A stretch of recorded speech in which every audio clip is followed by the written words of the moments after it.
ಎಲ್ರಿಗೂ ನಮಸ್ಕಾರ. ಇದು ಭಾನುವಾರದ 2ನೇ ವ್ಲಾಗು. ನಾವು ಊರಿಗೆ ಹೋಗಿದ್ದಾಗ ಆರತಿ ತಂಬಿಟ್ಟನ್ನು ಕಲಿಸ್ತಾ ಇದ್ರು. ಯಾಕೆ ಅಂತ ಮುಂದೆ ಹೇಳ್ತೀನಿ.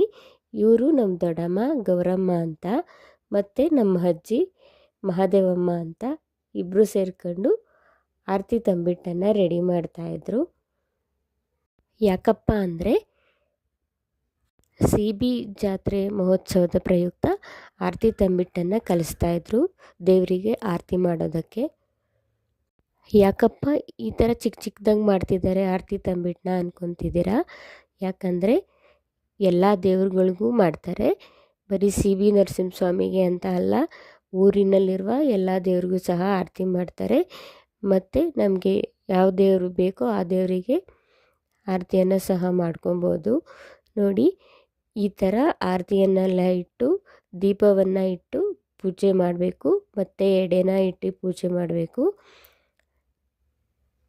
ಮುಂಚೆ ಎಲ್ಲ ಸೀಬಿಗೆ ಹೋಗಿ ಆರತಿಯನ್ನು ಮಾಡಿ ಬರ್ತಾಯಿದ್ರು, ಬಟ್ ಇವಾಗ ಎಲ್ಲರೂ ಮನೆಯಲ್ಲೇ ಮಾಡ್ತಾರೆ. ಪೂಜೆ ಎಲ್ಲ ಮಾಡಿ ಒಂದೊಂದೇ ದೇವರ ಹೆಸರು ಹೇಳ್ಕೊಂಡು ಆರತಿಯನ್ನು ಬೆಳಗಬೇಕು.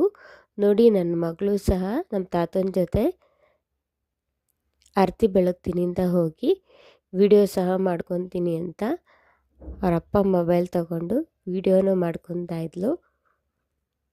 ಸಿ ಬಿ ನರಸಿಂಹಸ್ವಾಮಿ ನಮ್ಮ ತಾತ ಅವರ ಮನೆ ದೇವರು, ಸೊ ಹಾಗಾಗಿ ಆರತಿಯನ್ನು ಮಾಡಿದರು. Thank you.